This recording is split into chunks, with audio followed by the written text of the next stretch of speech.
Okay, so what I'd like to look at today is just going into one more of the ideas that are brought out in the Klalot, and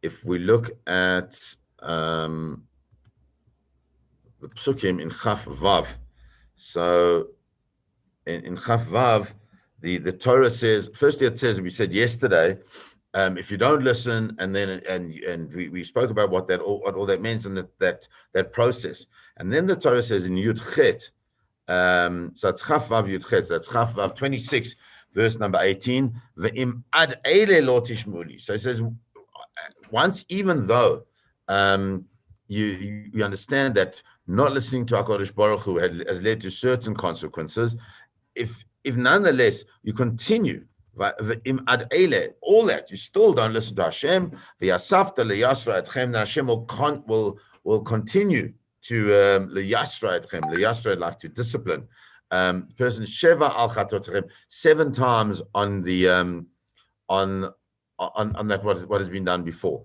and that number 7, of course, is a very big thing.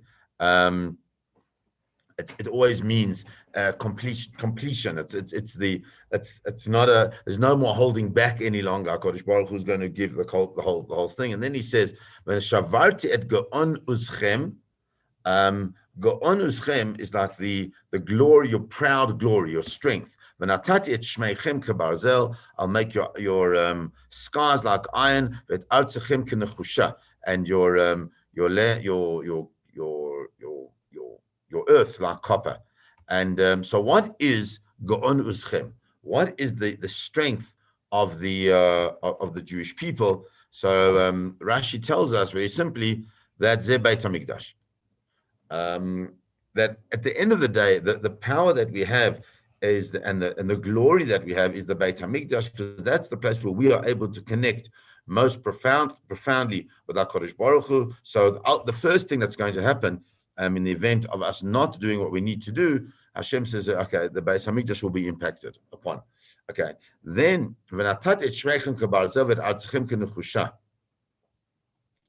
and then it says, what I will give you is I'll make your scars like iron and your land like copper.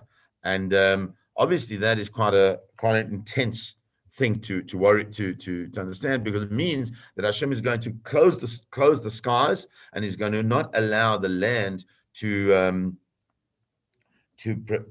present itself in the way that we would like it to be. Having said that, the Netziv points out that we need to understand what this is all about, and he says the following. He says that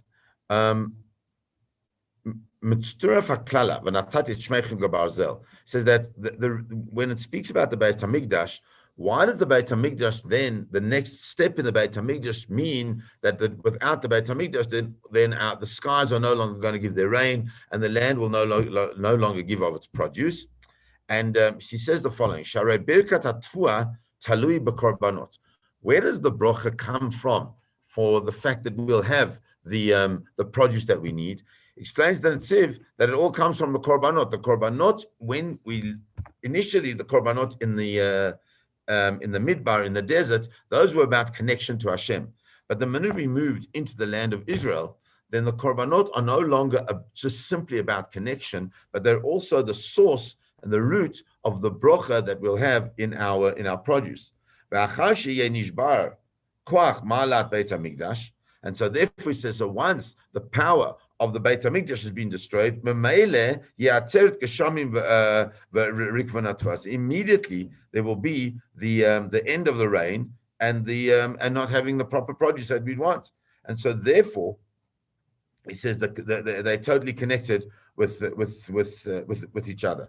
But he also quotes from the Gemara that is brought in Gittin Daf Lamed Zayin, and the Gemara in Gittin says that when it speaks about v'shabarti et Gaon Uzchem is if you translate it, Gaon is like from Ge'ah, from the proud of their strength.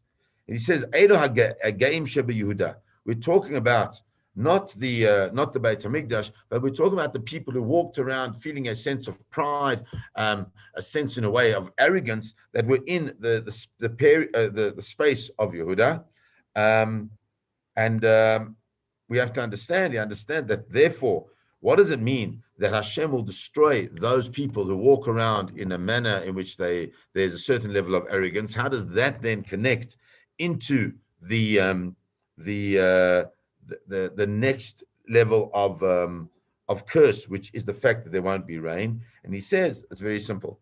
He says we understand that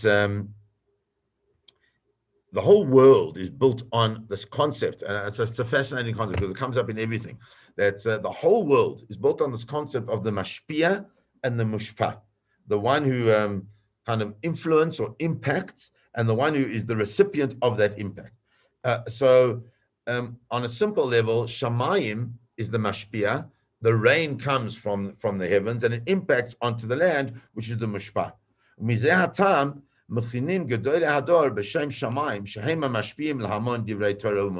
Says that's why that the Gedolah Hador were always called the Shamayim. They're like the sky's the limit. Why is the sky such an important thing? Because that's the place where we're able to influence and impact on the most in the most profound way. And the people who are the recipients of that were called the B'Shem Eretz, like Ama Eretz. The Derech Israel, the Eight Tzara Umatsuka, he says, but we understand that when it comes time, the most difficult times of the Jewish people, Hagadolim Ivunim et Takife Israel v'Ashreim Mishum Shebedas Hashim L'Takeni Naklal L'Fidatam. He says what happens is when difficulty comes to the Jewish people, and this is a fascinating insight. The Jewish people, the real leaders of the Jewish people, says the Netziv, are the Gedolah Yisrael, are the great Torah scholars, the ones who have insight in the great godliness of what it means to be a Jew. But what happens is that the minute there is a time of distress and a time of difficulty, says that what happens is that it's no longer the great Torah scholars that begin to run the Jewish people, but rather, the way he explains it, is that the Ashirim, the wealthy people, try to think that they say, hold on, we've got to take over the leadership in order to fix the world according to our way of understanding. And he says that's what happens, and that's what it means that v'natati et shemeichem, that I'll make those who feel themselves to be on the shamayim, those are the Gedolah Yisrael, that they'll become like Barzel. They'll be like iron, that they'll no longer be able to give over that which they need to be able to lead the people in a proper way, and because of that, the greatest curse is that our leadership becomes lacking. It's quite an insightful thing, because that's what happens when we find ourselves in spaces of distress. We don't always go to the correct leadership.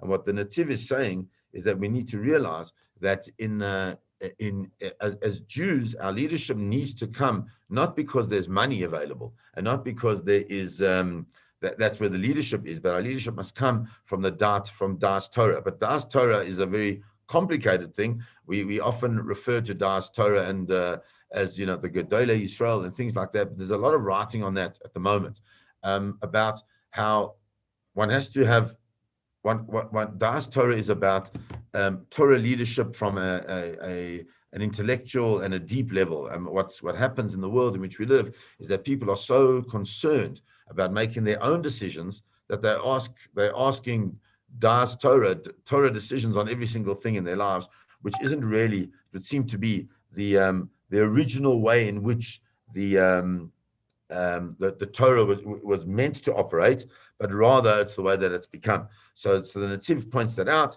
and then the Torah continues and he says, what is all going to happen once the skies become like iron and the earth is like copper? V'tam larik kochachem.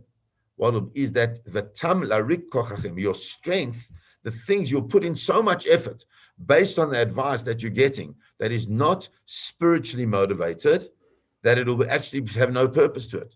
V'tam larik is like, we use that word and we say aleinu l'shabbat l'adon hakol. There's a certain part of the aleinu, it's like a siddur, a certain part of the aleinu that and the art scroll they've got it, I think, in brackets. Yeah, there's a part of the aleinu that was edited out by the non-Jewish world, And that only lately, now that you can't edit things any longer, that only lately it was added in. So the art scroll was one of the first siddurim, let's say, of the mainstream siddur that had it in. If anybody remembers the Birnbaum siddur, the Birnbaum siddur didn't have that line in. And what's the line? It says that they bow down to hevel varik, to nothingness and emptiness. And they pray to a God that will not save them. The concept of rik is absolute nothingness. We say it every single day in our aleinu. That you'll spend so much time and so much effort and so much strength, but it'll be for absolute rik, for nothingness. Nothing that we know, nothing that will be producing. And the reality is, perhaps our greatest fear is that the things that we do will not produce results. And HaKadosh Baruch Hu presents that in this, in the process of the curses, that initially Hashem will show us that His face will be against us, and our enemies will come. But even if we have enemies, and even if we are unable to be in our place, at least the things that we achieve, the things that we do, will have some manner of achievement. But HaKadosh Baruch Hu says the next level of not being close to Him and not listening to what He wants is that the effort that we put in will be absolutely for naught.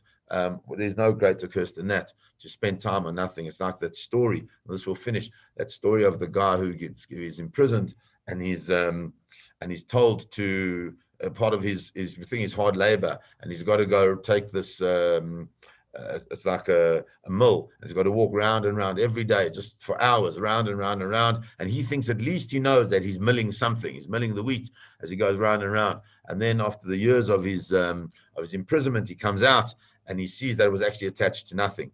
What a sense of nothingness, to know that all the things that you did, all the effort that you put in, all this blood, sweat, and tears was for nothing. That is the greatest curse. So please God, we should be close to HaKadosh Baruch Hu, but in addition to that, that the work of our hands should have real benefit, and that's what we say, that the work of our hands should be blessed with the spiritual blessings of HaKadosh Baruch Hu. Have a beautiful day, everybody.